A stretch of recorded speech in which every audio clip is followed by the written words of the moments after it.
Hello, folks, and welcome to another episode of On Location with Rekha and Gabby. As always, I am Gabby. Today has been a very interesting day here in Edmonton. It's probably the stormiest weather I have ever held one of these in, but we persevere, we push through. Today I'm joined by none other than Nick Ross. Nick, how's it going? I'm doing well. Thank you for having me. Yeah, we're so excited to have you on. For the folks at home who don't know, Nick is an amazing artist and writer. We had the opportunity to bump into him at the Odd Bird Fair. Is that right? Odd Bird Arts and Crafts Fair, Yes. I think is maybe what the full title is right now. Yeah, so if everyone has been watching it, our prior interview was Zeph, who I later learned, after doing not research, that he hosted said fair. So it was fantastic to kind of go and bump into Zeph. We bumped into you. I loved your artwork and immediately recognized some of the films like right off the bat, and I was just like so enamored, and I was like, we must have you on the show. So I'm so glad that you took the time to sit with us and do this. Can I quickly ask you, how did you get into the world of kind of design and art? Yeah.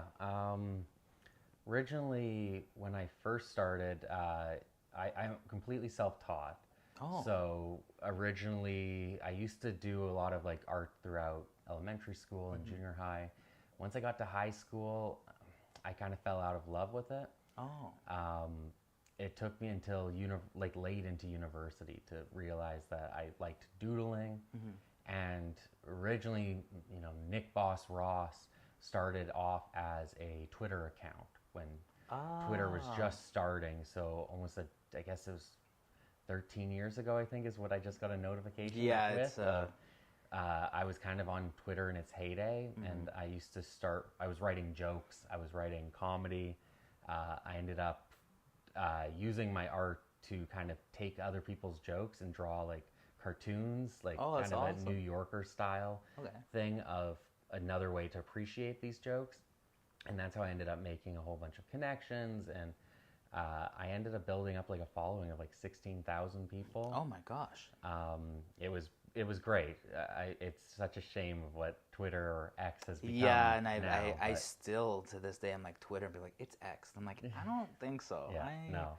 This doesn't make any sense to me. But that's amazing. So like the origins of the name of the brand, I want to say, began kind of like more as a handle, and you ran with it? Oh, yeah. So awesome. for that, when I was writing comedy, I was writing for websites like Funny or Die and College Humor, and was doing articles for them. And that's actually how I learned Photoshop originally. I had a friend that taught me how to make a flow chart. It was like the first article I had written, and it was just, trying to design that. And I would then take that skill, and I think the next thing I tried drawing was a sticker for Sonic 1029. They that's were awesome. doing like a contest, and I didn't win, which is fine. Like the art wasn't great. Like I was still trying to learn how to do it on there. I ended up doing some stuff for like the Threadless company, like where you design T-shirts, and I had like some greeting cards that were made. But I kind of kept taking these small little steps of, okay, well, how can I create art with this? And it was coming back in love with art, and now realizing, well, maybe I can do this all digitally, and maybe I can create something. And so when it came to my own interests, I started collecting a lot of movie posters. They were like all alternative movie posters. I was falling in love with particular artists, and I was just loving the way that, like one artist, Ollie Moss, one of the best, and just the way that, he was so smart with his posters, and like rethinking just how simple a poster could be, but becoming something so much more. And I was just so envious of these people, and I started, at first there was times where I did like a poster for the A24 movie, The Witch, and that one was done using just like pencil and ink, and then I scanned it and I put it into Photoshop, and I was starting to explore those boundaries of what was possible. And then I got I guess then it was working or volunteering with Metro Cinema, the Garneau Theater. So realizing that they were doing volunteer poster artists, and that all it took was, just reaching out and being like, I'd like to do this. And I think the first poster I did was for a Beatles documentary. Oh my I think it was gosh. 8 days a week. One of their first ones. And like I thought, okay, I'm just gonna go like super minimal with this. It's gonna be super cool. And it was just like a white poster with just like the Beatles kind of like bob on it. And Oh, that's awesome. I just kept it like that. And looking back, like it was almost too simple. Like there's so much I would have done now, but like that was the first baby steps I had to take. I remember it was doing posters for like Groundhog Day, Lost Boys, Blade Runner, all these ones, and I still hadn't figured out what my style was yet. And once it came to, I started doing them more and more frequently, and because I had this, audience in the States from like my writing, I was starting to get people inquiring about like, well, like my fiance's favorite movie is The Royal Tenenbaums. Oh, and then can you do a poster for this? And I was like, okay. And that was one of the first big opportunities for me. It was one of my first real commissions. I sat down. I remember just kind of sketching out like this bird, because Mordecai in the movie is Luke Wilson's bird, pet falcon. And so I started like playing around with that, and that ended up being like one of my first major posters. Like afterwards they were like, if you want to sell this to other people, by all means. And so I went to Staples, I printed off like multiple copies, I tried like selling them, and people were buying them, and I like felt this kind of rush, and like that's this one. Yeah. So that's awesome. So this was like one of my first major ones, and this was me just doing it all Photoshop, all texture work. It's crazy to think that like let's wait till we'll go over it. I was gonna say that I have often attended premieres and everything at the Metro, and I don't know why. I think I did see some of your work, and I just always thought that these were actually the natural posters for said films. Right. So to hear that like you did, and as soon as you began to describe some, like I remember seeing some, and I was like, this is actually a great poster. And in my head, I was like, how did they come up with this way back then? And now I'm here, I'm like, it was you. You enjoyed the films, and you took the inspiration, and you made it happen. Yeah. Can I ask, what is the process like for when you're kind of like, you said that you have inspiration from other kind of designers of posters and everything. How does the process kind of begin? Do you kind of begin to sketch out? Do you watch the film itself to pull inspiration? What's that kind of like? It really depends. My favorite time, or kind of a creation period for me, is when I'm at the movie theater and I'm sitting there and I'm like, I know exactly what I want to do for this. And then I can go home and I spend like the weekend and I'm just like burning through, just designing it all. And that's like the best moment for me, is just like inspiration strikes.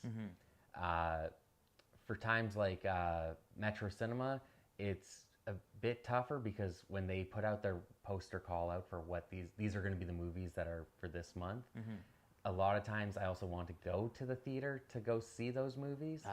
And so it becomes this weird thing where it's like, well, I don't really want to sit down and watch the film while I'm here, because I want to go see it on the big screen. So sometimes it is more like looking at the trailers, or like going through and trying to revisit my history with that movie and what I would want to draw for it. Then there's the times where, you get a commission for a movie you've never seen before, and you have no frame of reference, and that is just me sitting here watching the movie and just trying to figure out like what speaks to me about this. And so many movie posters these days are just, the photos of the actors, floating heads. I was just thinking this, because my follow-up question to you was, what do you think about certain posters? Because like, well, folks at home know this, but like, my background is in film, and continually I'm always inspired by like I almost want to say like the unsung heroes. Like no one ever really considers like the trailer editors, and I'm like, but the trailers help do so much to bring the folks in. And then on the other side, I'm like, no one really considers the like I want to say like artists for the posters, because that's what you walk out. I remember like every single movie, when you're walking out, they have endless kind of coming soon, and that's what draws you into be like, oh my gosh, they're making this kind of film.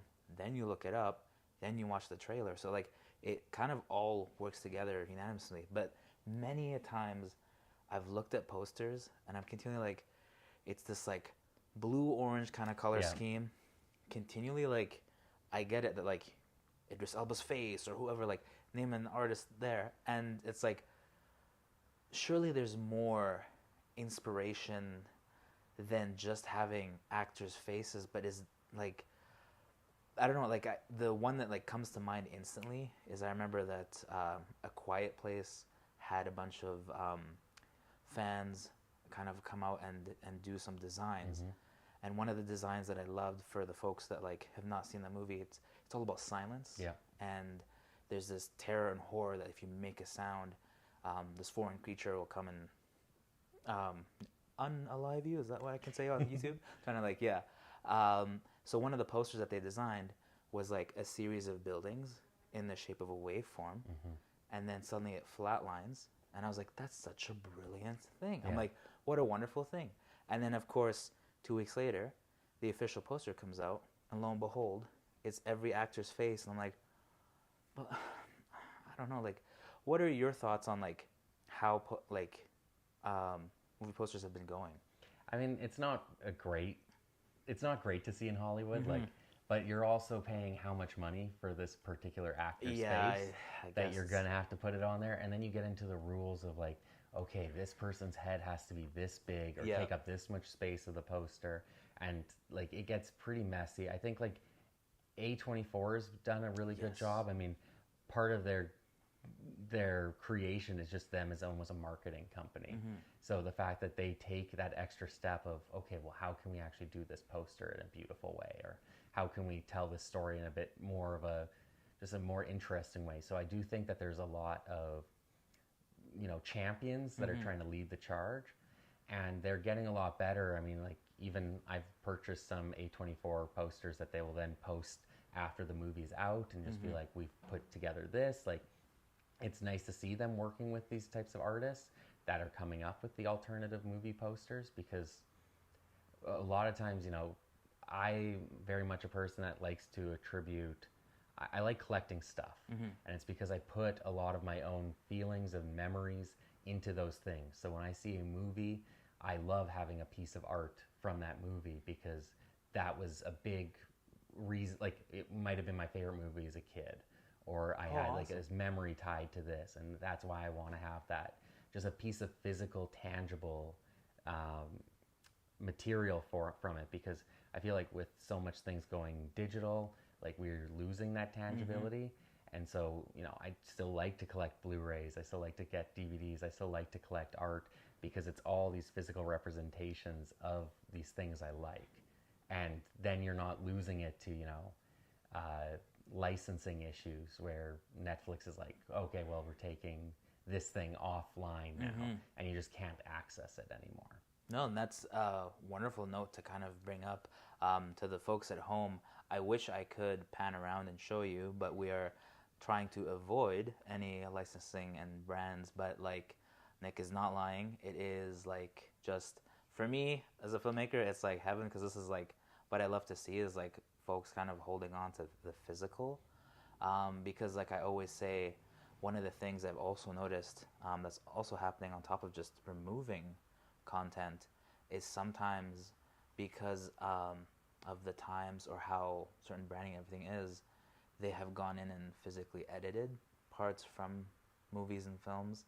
I noticed it like a while back. I was watching and trying to get my cousins, like, how you have like older movies and you're trying to like introduce your younger cousins like, this is this movie, and then as I was watching, like, I remember there was a scene that did this, this, and this, and explained this, and then I look up later that like, can't remember the streaming platform, I want to say Netflix, had removed that portion from Yeah. the film, and I was like, okay, so now I feel like they have watched an entirely kind of different movie Yeah. than I experienced, and I really hate this, and it really pushed me because I was already kind of collecting Blu-rays to continue to do so, because you're right, it could be a matter of like you can't log in. Yeah. Suddenly you can't access all of the stuff you want to access. And I'm not talking any nefarious methods of like, oh, I need to, pirate everything. But I'm saying, I definitely agree with you in like pulling things off because of licensing, not having it, and you never really actually truly own anything. You're at the mercy of like, gosh, I hope I paid my streaming bill this week or this month, and I can unlock all of these things. And like, the digital is beautiful, but the same token, there's also like, I want to say this need that I want to save the physical. Yeah. Especially when I think about like, having like kids and wanting to pass the things I liked down to them. And there's no fun in just being like, here is my Netflix account. Yeah. Go look at my previously watched. It's like, oh no, I can actually be like, this movie I love, and have that feeling of putting a disc into something and sitting down and watching it. Like, I think there's just something so incredible about that. It's the reason why I love drawing movies is, you already are dealing with a subject matter that people have so much attention, or like draw to memories of, affection for. And it's always interesting too, that like, even when we all watch the same movie, our interpretations of it are completely different. And that, to me, it's like, it's odd that you would have it where like they wouldn't have this cut or they're spicing it, because now I'm like, we're not having the same discussion of watching the same thing. We're having probably two different discussions, because I don't know what's been removed, what's been added, and the things that happen there. So, and then I have to ask this. I want to know, first of all, your favorite poster that truly inspired you. And then I want to know one that you're like, I don't know what they did here. I won't say hate. I'll say, I don't know what they did here. Okay, so just favorite poster that like I did not do. Yes. Okay. I was just asked this question the other day, and it's good, because otherwise I think I'd sit here very much like stand still, stressed, trying to think of what is the perfect example. I think the Things poster is one of my all-time favorites. Just, it's visually striking. I think that's I'm going to kick myself. I believe it's a Drew Struzan poster, who's just did so many posters back in the day. And forgive me if I got that wrong, but I believe it is. But I just love the mystery of it. Same thing with the original poster for The Shining. Yes. Just so bold, and it's nuts that like when you look at it, like everyone knows exactly what this poster's for, but when you actually like look at the face that's kind of in the art, you don't really even know whose face you're looking at there. Like, is it supposed to be Jack Nicholson? Is it supposed to be Danny? Like, it's so tough to tell, but it's just so visually tied to now the film that like, I think if you can just get away with just doing a big yellow poster with just a big type and people remember it, like you've done a good job of like establishing that brand identity. Posters I absolutely hate or don't know what I'm trying to use terms because everyone's like, stop using hate. I'm like, all right, dislike, I don't know, like I mean, yeah, you mentioned like I personally loved like the visual identity of Blade Runner 2049. Like Blade Runner is just, both of them are two of my favorite movies of all time. But you're right, like there did become a time when everyone was just using the same blue and orange because it was such a visually striking poster. Like, it's funny when they do put the effort into a poster and then every other person's just like, well, let's just do the same thing then too. So I'm usually not a fan of those. But like, even when it comes to like some of the boring stuff, Deadpool Wolverine is coming out right now. They have just been absolutely killing it. 6 different posters maybe. I think like now maybe double digits, I think this week. But like they're at least visually consistent where it's like that white background, which has been at least on brand for all the other Deadpool movies. And I think that it's nice to see that even though it is that typical Hollywood poster, they're at least know exactly what they're marketing, because I think a lot of times Marvel kind of struggles with that of like, well, what is this identity? And then you do get the floating heads and it doesn't feel right. And I'm like, at least seeing this third movie being like, oh, it's a reference to the first two, like they're still keeping a lot of that same charm to it. And then you have like you throw in like an anger management parody nod with the two of them yelling at each other. It's like, okay, they're still having fun, and that is what it's about. And I do think, although Marvel has its issues, it's at least knowing that Deadpool, it has his whole brand figured out. And that's ultimately what any poster artist wants to do, is convey that meaning. And every time I see another poster where I'm just like, wow, they have another poster, it's still in that same identity. And I'm like, that's impressive. It might feel like a repetitive joke, but they're at least telling the jokes that we're familiar with, and it doesn't feel too old. No, truly. And it is a difficult thing to think about it. Like, I know it's very easy to say, like, oh, you threw a bunch of actors' faces on there, and then orange, blue, and like, we often laugh about it because I'm like, what does the poster look like? And sure enough, it's kind of like the same redundant, like somebody looking off into the corner, and like, I wish it was something else. But the same token, it's so hard to really capture like an essence. Like, for example, in this post, like, you've captured the, like, it's such a known object and creature of the movie. And if you try to think, like, trying to watch a movie and capture like one still image or thing that says this is the film is actually much harder than you think it is. Like you think like the Terminator Red Eye that I've seen in some posters, everything, like that someone was like, oh, of course this, and like, no, it's actually like difficult because, like, you know, it might get missed by a lot of folks. I know that there's been multiple times where people have like tried to pick an item, and then everyone's like, I don't know what this poster is about, and then they don't clock that like it's for this. And like the hits and the misses always exist, and it's a tough balance, I guess, of two. One thing I wanted to ask you about is, how did it kind of feel to go from drawing and kind of incorporate the digital into your work? Yeah, so originally, you know, I had done some work in high school with, you know, traditional inks, painting, etc. But when it came to the digital step, it's one of the quirks of my art is that everything is still done using my MacBook's trackpad. Oh. So everything is just done with my finger. No, actually? Which is a very sloppy design style, but it's because I was self-taught. It was me using Photoshop to draw those flowcharts at the beginning of my writing career, and then being like, okay, well, you know, I don't have a stylus. I did have a mouse, but I felt just a bit more comfortable using my finger because that's the way I use my laptop. And so it continued to build from there. And, you know, my beginning posters, it was rough. I used to do some, like, there was a button that you can do in Adobe Illustrator called Live Trace. And I used to use that a lot because it would just, you would draw a very shaky line, and then you'd press Live Trace and suddenly it became super smooth.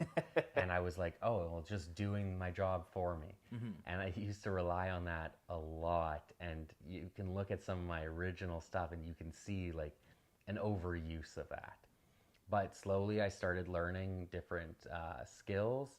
I took architecture. That was actually one thing I thought about, you know, becoming at one point, was an architect. Okay. And so when I was in high school, we would use AutoCAD and Google SketchUp, and I remember drawing just like, you know, houses, buildings, but I was also like having fun with it, and I was drawing, like, I remember I drew like this 3D replica of like an Iron Man arc reactor. And I think a Batarang at some point, and like I was starting to have fun with, like, I wish I would have kept up with that skill set, because I feel like 3D would have been an incredible asset to have. But I at least remembered when it came to the like my architecture stuff, that how to draw, you know, perspective, some lines, and that's like so you mentioned Oddbird. Originally it was Royal Bison. Yes. And that was a big festival for me. When I got in, I was so nervous because I maybe had 5 movie posters at the time. Not a whole lot. Not enough that people, like nowadays when they go to my booth, they're flipping through and they're looking at so many movies, like 50 movies. So I realized I wanted to have something a bit more unique. And at the time, I thought the best thing I could have was something that was related to Edmonton. I thought local was going to be the way I needed to sell things. And so I ended up doing these, which was kind of a combination of my love for movies, my love for Edmonton, but then also just being able to do architecture-based work. And so again, all Photoshop. Started off drawing all these. I did a full series of the Garneau Theatre, the Princess Theatre, the Capitol Theatre in Fort Edmonton. And I did it both in day and night.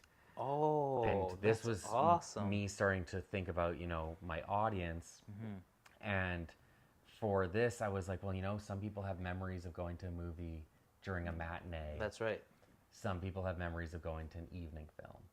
And so I wanted to have this kind of balance. And so this also gave me the freedom to do custom marquees too. So putting people's favorite movies, and, they had people's first dates, people's wedding messages that they had on the actual marquee. And so I started drawing those as well. And I just wanted to give choice and tie into those memories. And I love that you incorporate it, because it's funny, having spent so much time going to the Garneau and showing and going to the festivals that they hold there, and of course the films that they hold there. It's a very iconic Edmonton landmark. And I remember every time in the AM, if I was across the street in the Remedy or anything, the mornings would be spent taking down kind of the marquee, and at night they would have it up and ready to go.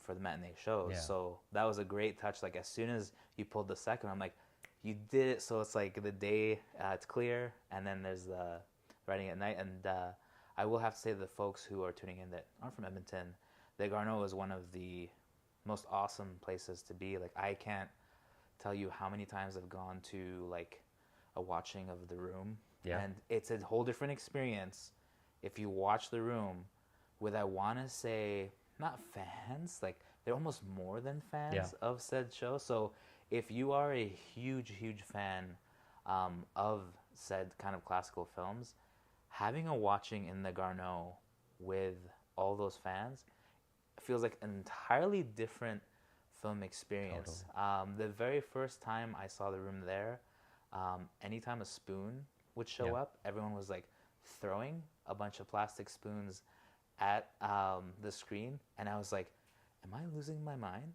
or are spoons just flying all the time? And then of course the second time I went, I brought spoons too, because I'm now I'm part of this. You're part of that ritual. It's interesting. Would you say, because you spoke about your love of Edmonton, would you say the Garneau was a location that when you think loving my city, does that kind of come to mind? Yeah, no. I'm actually, for the past year now, I've been a board member of Metro Cinema at the Garneau Theatre. And it's because of my love for the Garneau Theatre and because of Metro Cinema. And I serve on the audience development committee. And that's for amazing. that, it's because for me, as a volunteer poster artist for the past, I think maybe 6 years, maybe 7 years. My way of thinking, well, how can I get people to want to come to the theater is by trying to come up with posters that are fun and exciting and get people to want to come to those movies. So it's all this very nice ecosystem for me where, I get to volunteer my time and do these posters for them. And then people come to the theater and celebrate those movies. And then I turn the prints into my own work and I sell them, and people then have that tie of I just saw this movie at the theater. So I'm eternally grateful for Metro Cinema at the Garneau Theatre, because without them I wouldn't have been able to develop this hobby and have my an God. audience that is, actively seeing my work, and then was able to make a name for myself. And now it's become one of these things where, people do go to the theaters and they see my name, or they see a poster that I've done, and they know that that's like I just did a Godzilla poster, and I think someone in the comments said, like, it's so nice to see like another Nick Voss original. Like, it's great to see. And then now it's become one of those things where, like, I keep doing more work with them. I'm invested in it, but like I get to do, like, the Godzilla one. It ties me to Edmonton in a way, and I think that's great. I think a lot of poster artists used to do stuff with. It was the website at the time. I guess it's still around. It's just not the same thing. But Mondo Tees. Oh wow, So these are great. Mondo was a big thing with the Alamo Draft House in Texas, and I think in Austin. And so a lot of my favorite poster artists started off by doing posters for their weekly and monthly showings. And I wanted to be like, well, why can't Edmonton do that? Why can't I also create art that I like to see, and that's promoting something in a place I love? And so, yeah, it's been great. Like, I couldn't have done this without Metro Cinema. That's fantastic to know, and it's great that now I'm definitely looking for kind of like your signature in the corners there and everything, because like I said, up until then, like, I'd always just automatically assumed that these were like the given posters for the films. Like, I didn't know, because like a vast majority of the films like came out long before I came into existence. So I'm like, maybe this was what it was, back then. I don't know. But I've always thought like, this is pretty great. And then now knowing that, like, if I look out for it, I'll see your work there. That must feel so amazing. You described that it felt great. I want to go back just a little bit to when you were saying, as you're approaching like the Royal Bison, you felt as an artist like, I didn't have like enough items, or there's always this thing that every time I talk about this all the time, other artists talk about it, like the sense of imposter syndrome. It's continually present. How have you found ways to kind of like, I always tell everyone, like, I never actually have felt that like I've put it aside, or I've overcome it. I always kind of just think to myself, like, listen, you've done this for this, you have these credits here, you've done this work, like, and you kind of like calm yourself into the sense of like, I'm trying to do art, I'm trying to do well, provided I'm not trying to like harm anyone or like steal from them. And that's how it kind of calms the voices that are just like, should I be the person I'm here? Should I direct this? Should I do that? Right. What are some things that you found that kind of like help you go like, no, I am an artist. I should do this. Like, I mean, I wish I had the answer. I still go through it all the time. Those early days of Royal Bison where, I didn't have enough posters. I didn't have enough art. I felt weird enough just selling. Like, it's still funny that I am the only person selling something with a Pikachu on the print, like on their art. It does sometimes make me, and I think it's a challenge of just digital artists as well, because I do have such a huge respect for traditional artists where, you are working with your hands, like sculptors, painters, like it takes so much more, and I'm almost trying to replicate something digitally, and it makes you feel uncomfortable when, given the state of the world we're in right now with AI art, that so many people can just type in the prompts of a poster and get something that is similar to what I could create by hand, because, AI still can't get that kind of texture work of like what an oil canvas painting feels like, or anything like that, because it is digital. So I'm always challenging myself of like, am I a true artist? Am I, like when you're sitting behind a laptop, you kind of don't feel like, the way that Da Vinci did when you first started. Like, it does get to me, and it has become one of these things where, I do see my work at like the Royal Alberta Museum, or I get to stand at like this latest for the Oddbird Festival, like have people come up to me like, I have this poster, and do you have anything new? And they're still looking for my new stuff, and I'm getting excited because I don't feel like, you know, I hit my stride way back when, but I'm still staying on top of things. And one of the biggest things for me was just recently I was asked to do the Edmonton Folk Music Festival poster. Oh, no way. That's awesome. So that was a huge thing, and like that's coming up with like this design, which just was only revealed last month. I wouldn't say exclusive. Continue. Yeah. So like, I mean, That's there's amazing. a digital billboard just down the street from me casting part of the art on there, and like the fact I can see it from my balcony, like That's amazing. this was a dream come true. And I turned to my best friend at the Folk Fest last year being like, you know, I'd love to do the art, and then it came into my lap, and I was just so happy to be a part of it and to be able to do it. And that did feel like, you know, a dream come true, and validating in a way when I am constantly in this struggle of, is my art good enough? Am I a real artist? And it does validate so many feelings of like, oh, I actually do believe in like that, you know, digital art can be real and can be just as, you know, like the term art, you really just have to have your like your soul and your personality and put yourself on the page. And that's what I do try and do with all my work. Like when I look at something like the Folk Fest poster, like there's so many references I'm putting in there. Like this was the first. Yeah, you just picked it up too. This is 2024? Yes. Yeah. Oh my God! Sorry, I just like- threw that in. Yeah. That This- is amazing. That is so cool. This will be everywhere. Shirts and their programs all this coming summer. Are we allowed to see this? It's too late. Yes. Yeah, No. It's well. It's too late. I'm showing it. I'm showing it to the world. I mean, hold on, wait. Like, yeah. No. The poster was just revealed. I think like 2.5 weeks ago. that's Nice. amazing. Yeah, as soon as I saw it, because I remember seeing and I was like, did you do that too? Like, Yeah.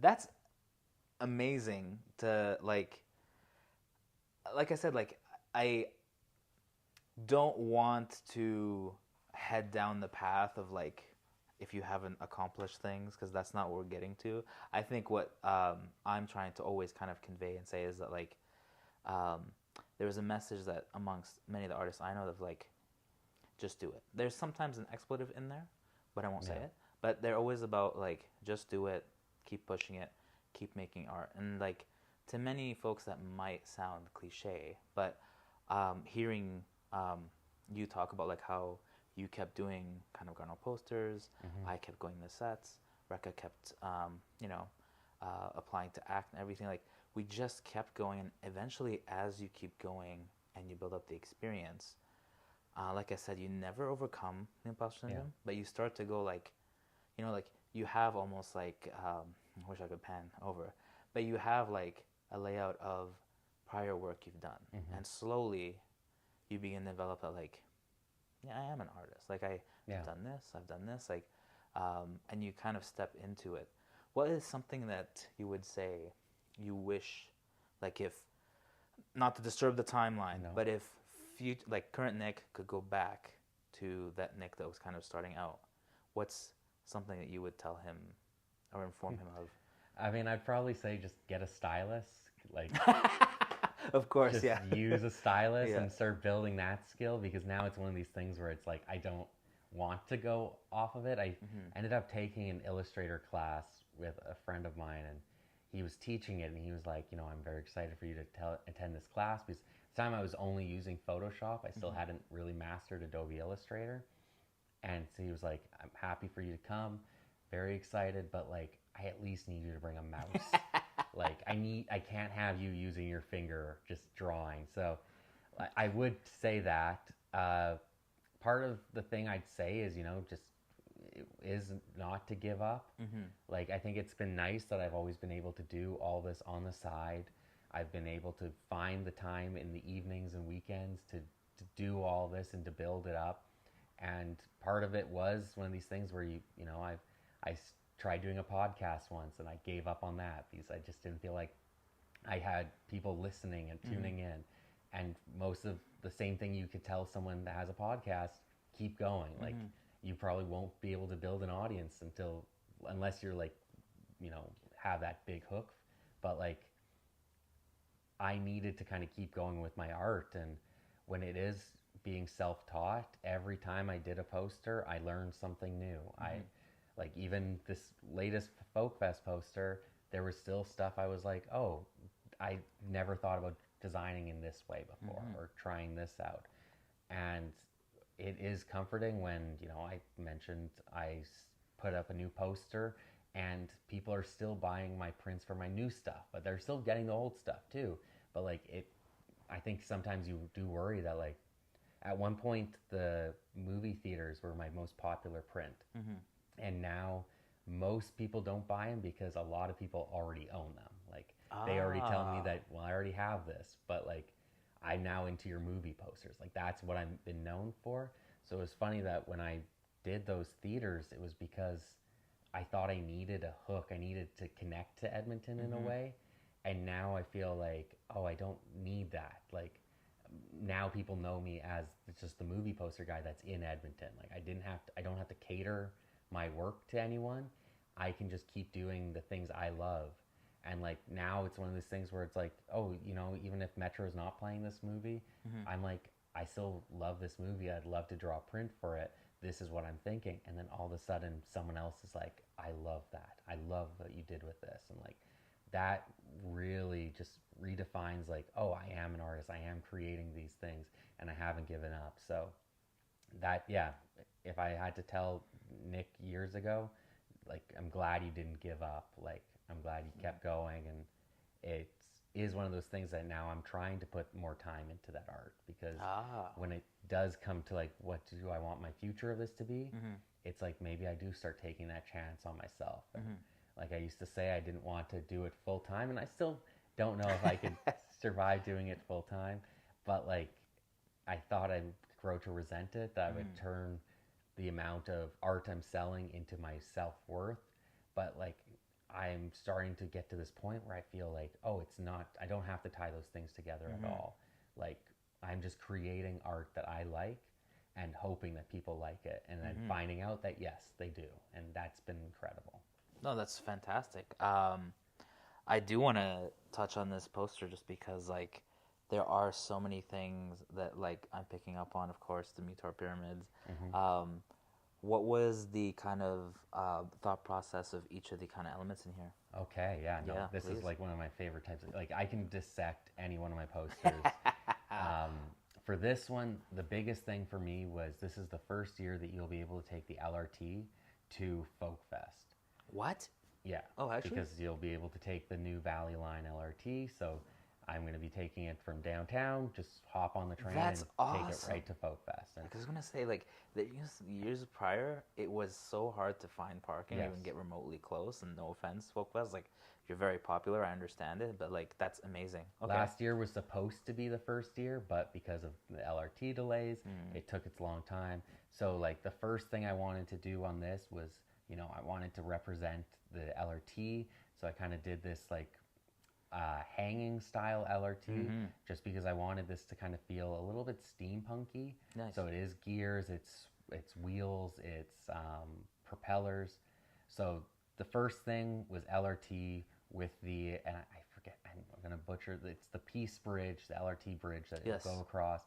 But I had this winding LRT track, and I wanted it to kind of represent the river bend, so of the North Saskatchewan.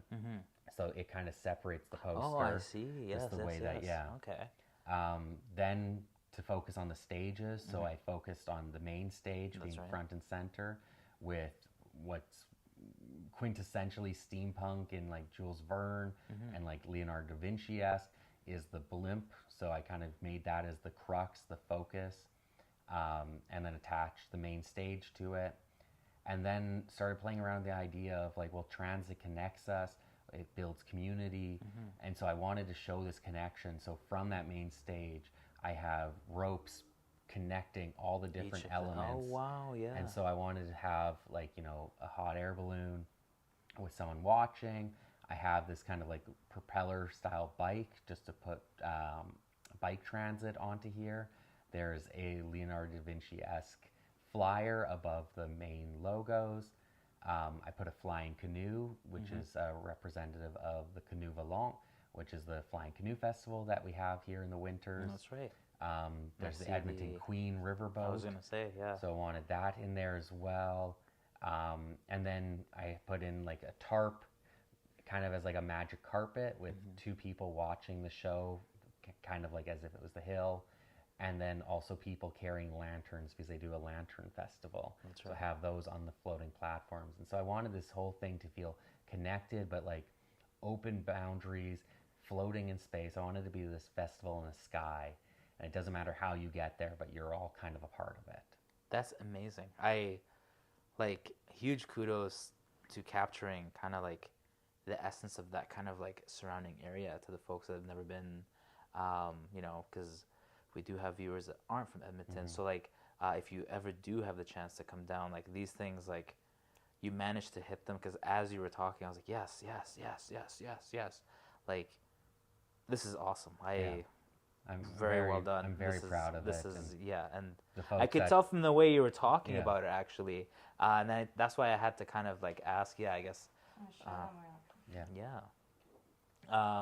Yeah. The folks at Folk Fest and Vision Creative were like super great to work with, and it was nice that they really gave me some freedom and like kind of got to explore this. And you know, we went through multiple different ideas. I don't know if I can say any of them just because maybe yes, of course, there could become time Snipers down the at road. the rooftops. Yeah, of course. But for this one, like, you know, it was just like a very much a team effort, and I was so happy that they were able to just kind of like let me explore this whole idea. And I mean, I was working on this for a chunk of winter, so like I've been waiting for this for a long time. So when you get a meeting back in like, I don't know if it was like maybe October-ish, Oh, to like wow. sit down and like discuss this, and then you have to go through rounds of like concepting and what the full idea is going to be, and then go through the designs, go through the colors, go through all this. So I've been sitting on it for quite a while. So it being like getting invited to the band media launch where they get to announce who's playing. That's awesome. And then getting to do my little wave of like, is the artist here today? And I like, get to do that. me? And Yeah. like just a dream come true for me. That's fantastic. I do have to ask, just so, because so many times, and especially like you had mentioned earlier with the wonderful oncoming, it's in the horizon, arrival of AI, what is a typical, what's the, like how, I'm trying to like engage it here, how long does it take kind of from you beginning to design until you arrive at a final product like this? I mean, like I can use, like, it really depends because sometimes, as I mentioned, when inspiration strikes, like it's ridiculous. Like, this is my poster I did for the movie Parasite, and this one is still maybe what I might consider one of my favorite posters I've done. And for it just took a weekend. Like, oh wow, it was me leaving the theater and knowing exactly what I wanted to do. I wanted it to be the house, and I wanted it to be like they were playing house in someone else's home. And I wanted this kind of like existential question of, well, who are the parasites? So, you know, for this, I've drawn the main poor family as the dolls playing home, but I've left the parasites to be the cockroaches and like what would consider to be the rich family. That's for right. this. And I wanted elements of like Bong Joon-ho did the intentionally chose like a teepee within the home because he wanted to represent colonialism. And I was lucky enough to find that Architectural Digest, I believe, had done photos of what the home had looked like. I was gonna say, So- how did you capture the house? Because you Yeah. never really get full, but that's okay. And Fantastic. so all this, and like even like the choice of, you know, one character being flat on the ground is a nod and a spoiler. I wanted to be able to like, it was, everything fell into place. And as I designed it, like I still don't think I could ever replicate the way I drew the cockroaches, which just ended up looking wet and more organic than I thought they were going to. And I still don't really know the process, like the layers of Photoshop paint that I have under this. Like, I don't think I could ever duplicate. So like, it's still one of my all-time favorites, just because concept-wise, execution-wise, everything fell into place. And the thing I want to say I love is, of course, like seeing the film.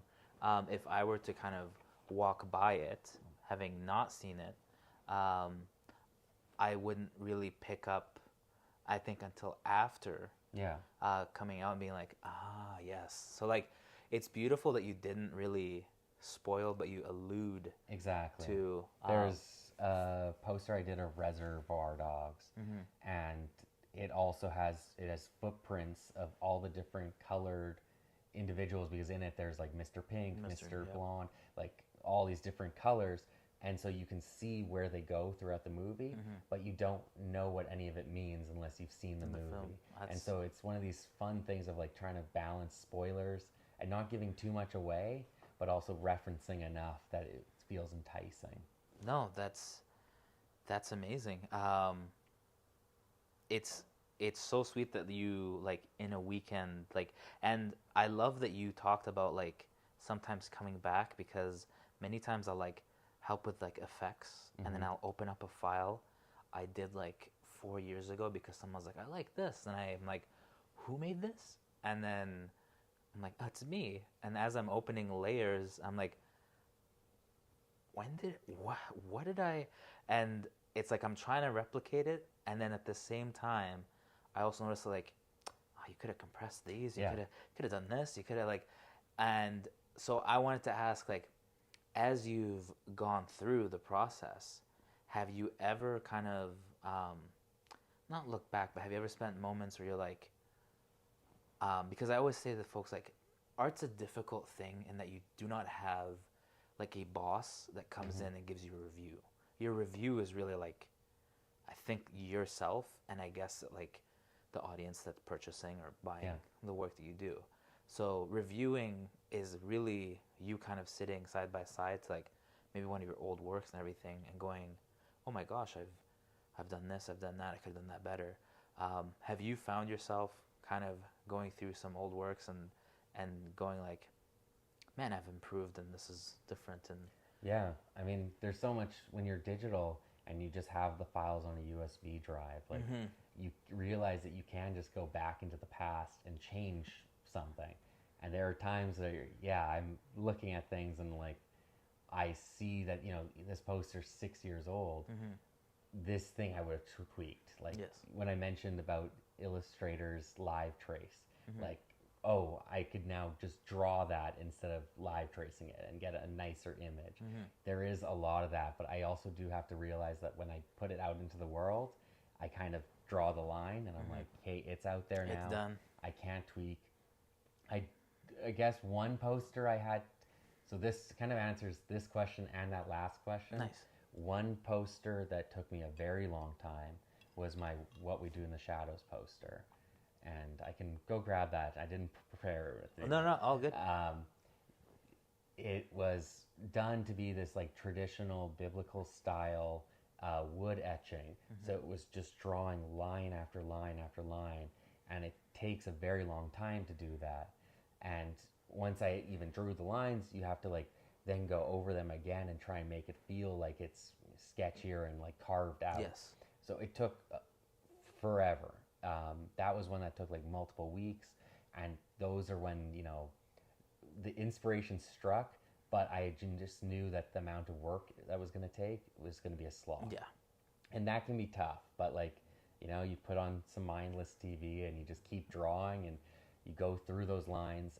Anyways, when it finished, so I posted about it and I tagged Jermaine Clement and Taika Waititi, and at the time, I had put at the top a film by Taika Waititi, and Jermaine Clement got back to me on Twitter and was like, I really love this poster. I have a problem with it though. I co-directed the film. And so therefore I'm blocking you. And then Taika Waititi sees this conversation and jumps in, and he's like, I think it looks fine. Because he That's was awesome. just happy to have his name Yeah, at the of top. course. So that was one that I did have some copies of the print that did go out and still said a Taika Waititi film. But I did go into the file, I did adjust it, I made the change. Oh my and so gosh. it says directed by Jermaine Clement and Taika Waititi, and I put Jermaine Clement's name first just to make sure that he got at least the to make it up to him. So that is when it's nice that it's digital, when you can make those changes, but it was still a harrowing experience for me. Yeah, I'd say like at the same time. So you said the prints went out without Jermaine Clement's. Yeah. So that means the folks who own that. Yeah, those are some rare copies. Oh, that's rare awesome. and wrong copies. No, but those are like always the most beautiful things. Like there are a ton, and if you folks look, like many first releases for Blu-rays, DVDs, everything, misspellings, not to a billing, going through like. But now it's like owning a forbidden text. Yes. Yes. Yeah. She was so excited to hop in for that one. I just couldn't deny it. But that to me, like, is a beauty in itself, because you have that story, and it's kind of like the if you know, you know, facet to it. Like, do you still have any of those lying around? I do. I think there's a lot of like. Because I don't want to throw out a lot of history. And so a lot of times when you do get commissions for things, I'm usually printing off 2 copies of it just to make sure one looks good and that it doesn't have an issue. And like, it's always to have that safety. So I usually keep a whole bunch of just old prints of like that aren't for sale, but I just keep as like my own treasure trove. That's awesome. So that's like, I've done some commissions of past theaters, because when I did those, the Edmonton theaters, people from like Lacombe were messaging me being like, hey, we have an old theater here that my family used to run. Can we draw this? And so I would draw it for them. And like, it is coming up with like some of those. There are times where I have like, some misprint copies that I still find funny. I like to hold on to that because it all is the history of my art in some way. No, truly. And it's like, and it's the beauty of like, I want to say, having the human behind it, because as flawless as we try to be, sometimes like in that essence, like I feel like had you put that out there, that entire interaction and the organicness of it and the humor, and knowing that Taika and Jermaine are very much, from Flight of the Conchords and all the work that they've done, they're very much those kind of, guys that banter back and forth. So like it just created this beautiful wonderment out of like what one would call like an error by not, but those are sometimes the most beautiful things in art, because they come out and you just like, your intentions and everything were like hard work, of course. You said you spent probably the most on that one of the piece. most, yeah. Like, and I'd you say didn't. that, or maybe my Howl's Moving Castle took a very long time. Yeah, I was gonna say it has to. Yeah, Rekha is a huge Studio Ghibli that's fan. Just So a big, like, it's just a lot of details on that walking castle. Detective Pikachu took me a surprisingly long time, because that was done in a traditional painting style. So it does have that base undercoat, all digital, and like it's kind of like this just digital finger painting over and over and over again to get that kind of like retro style. that's amazing. Yeah. Sorry, you were. Oh yeah, of course. Perfect. Hand gestures away. Lost my train of thought almost. But I was gonna say, so it's interesting to me that like the steps and processes that you've taken to get all the way from like that guy that began trying to get into like World Bison was like, I don't know, and now you're doing like the Edmonton Folk Music Festival. We have a huge thing that Rekha and I do, are like manifest it. So yes, see there, it triggered. It's like a Pavlovian effect. What is something you want to put out to the universe? Like you did Edmonton Folk Music Festival. What's another either like venue, location, anything that you would love to take a crack at? Almost, I'd say. Yeah, I mean, like, there's so much. I mean, like, I'd love to just, if I can do Folk Fest again, awesome. Like, that would be incredible. Um, I keep getting more and more Edmonton filmmakers reaching out to me and wanting me to do posters for their short films, and that's been incredible. I just, I did, I guess this was now in the pandemic, but one of the best opportunities I had was I got to do a South by Southwest Oh. short film poster, and if it wasn't for the pandemic, it would have had like its full like entry into like the poster contest, Oh and my it would have been on gosh. display.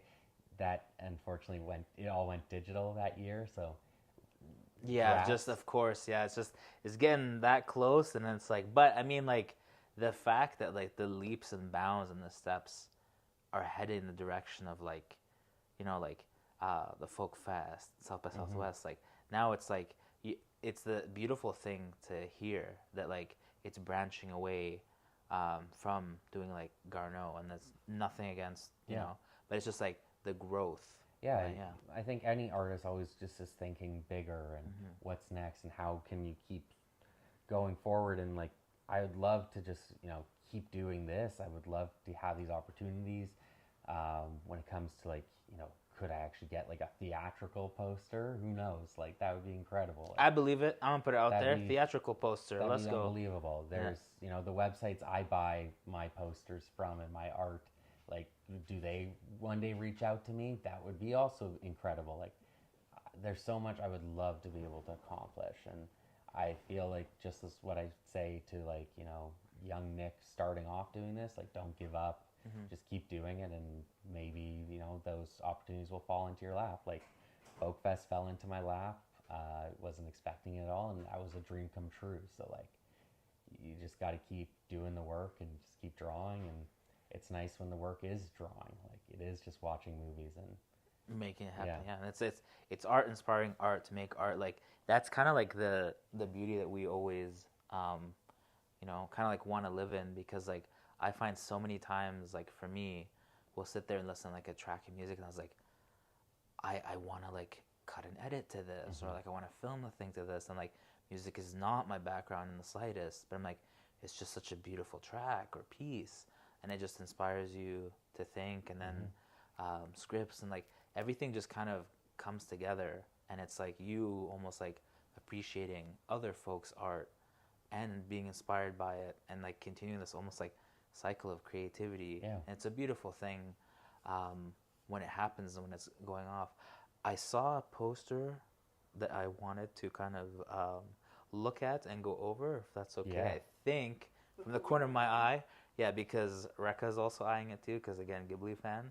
If we could look at the Spirited Away, yes. Yeah, so this one to me was kind of like, the reason why I pulled it is it's a accumulation of just like my history.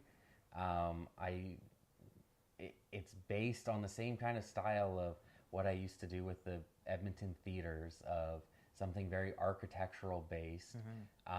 It's using a lot of the same color schemes, so I love this. I've always just kind of been drawn to this particular teal blue, and so I like to use it for the movie theaters. I wanted it to be on here as well, but then and I didn't. Surprisingly, didn't pull it, but I did it in a day or a night style to again emulate what I had kind of done with the previous theaters. But for this one, I wanted it to be story based. So, when I believe Sophie first walks to the bathhouse, it's during the day, and it's very unassuming. It's huge, it's large, it's looming, but like it doesn't come to life until night. So I wanted to have both the day and the night version to see that building come to life and when the sun sets.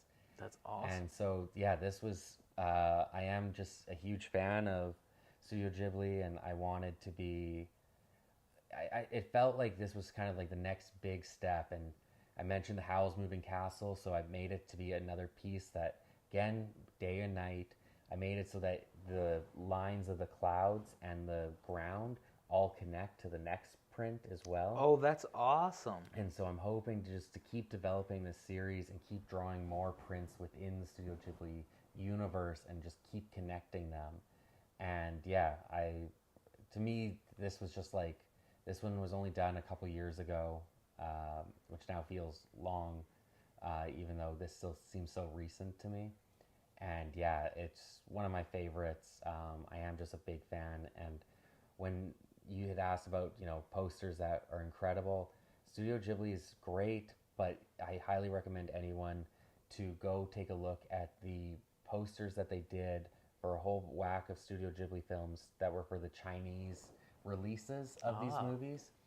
They are incredibly gorgeous. I think Totoro had one. Spirited Away had one. They are just incredible illustrations, and like, if I could make something as beautiful as those, I would be happy. Oh my gosh, that's yeah. I mean, like, and also I love that you have the iconic bridge, of course, there. As it's going through, like, yeah, Rekha was just. I knew immediately we had to highlight this one because she's a huge, huge fan. Yeah. Continually, but like, it's always so amazing to see the level of like detail and like the way that you also like switch styles, right? So like from the folk music festival to Parasite to even that one, like, and you incorporate almost a respect, an homage to how they're done. Like, you even considering the teal and that kind of color in there, considering like I want to say like the seriousness of Parasite, because Parasite was such an interesting film that like it really dealt with a lot of serious tones and overtones. Like, what's the process like for when you're considering, like, do you sit with some of the posters, artwork, and everything to consider, hey, I want this art style to make sure that like I respect the films that are coming from? Definitely. Yeah, that's one of the style already, like, the blessing of being a digital illustrator is I can be flexible with style. Because I can use different brushes, because I can use different techniques, I'm not limited to one certain style, which makes me a very versatile artist. It means I don't typically have a style that, is given that like Nick Boss Ross style, because it can be flexible. There are things I definitely lean towards when it is like, architecture, it is a bit more vectorish. And that's just sometimes the limitations of my own teaching. But when it comes to how I choose the kind of poster, that was looking at when I mentioned the What We Do in the Shadows one. Okay, well, there's a history of these vampires, and they're telling the history of them. And so I was like, well, why don't I lean into something like wood etching? Why don't, for Dune, there's a Messiah complex about Paul Atreides. So why don't I lean into, the typical art style of the Messiah complex, and that would be like a ancient Byzantine mosaic pattern, or the Detective Pikachu one was a noir style oil painting. It's, can I get another reference just by using a different style for this type of poster? And that's always been kind of the most fun, is like, oh, I could do this kind of like style for this. I could do this one for this. And then start populating them. Because when I'm designing, I'm so zoomed in to my screen that I'm just trying to get every little pixel perfect. Yeah, the pixels. Yeah. And while I'm there, it's like, well, why not throw in a little reference? Why not put a little soot sprite in the corner of this poster? Like, why not just try and cram a little nod into this? Just for someone, when they're getting obsessed about it, they're looking at those details and they're like, wow, he thought of that, or wow, he considered that. That's amazing. No, it's fantastic. Nick, it's been awesome chatting. I learned so much, and oh my gosh, like, I think that like this is awesome. I really hope to see your work on, like you said, theatrical kind of release posters. But even if it isn't, like, even the work that you do here is just like, I'm blown away. I know that we chatted even at the Odd Bird Fest about like possibly talking to you about movie posters, because I'm there. So for the folks at home, I'd like to know where they can find you, if you are open to commissions, and also one minor things like what's the next festival you're going to be at. Just bear in mind that like this might not officially air. Give it a month or so. Yeah. You can find all my stuff at nickbossross.com. That's where I keep all my prints. So that's all available online. You can see my work and follow me along at nickbossrossart on Instagram, and almost any other type of account. You can usually just search at nickbossross, and I'll usually be there. Festivals, I only ever done Royal Bison and now Oddbird, but it is something I'm now looking at doing more of. More often. Okay. So we'll see. But as soon as I do have something lined up, I'll be posting anywhere online about it. Perfect. And yeah, I think. And you're open to commissions? Oh yes, yeah. I'm always open to commissions. Okay. I'm just open to chats. Like Perfect. if you want to talk about the movies, if you want your own poster, talk to me. Let's kind of work on something. It is one of those things where it does sometimes take a little bit of time of like someone approaches me like, I love this movie. What do you think? And I'm like, okay, well, I have to come up with an idea first. Like it's sometimes not as easy as just saying yes, but like I'm eager to it and I want to do it. So let's do it together. No, fantastic. Folks, like I said, he stays open to commission. So if you saw anything here that you kind of wanted to do, I can tell you like the talent's just incredible. Thank you so I'm much. really like looking forward to your continued success. And I wanted to just thank you for joining us today. No, this was a pleasure. I'm always happy to talk about myself. That's awesome. Yeah, there's always like the fear, maybe not. But as always, I won't keep you folks here. It's Gabby from On Location with Rekha and Gabby, and we'll catch you at the next one.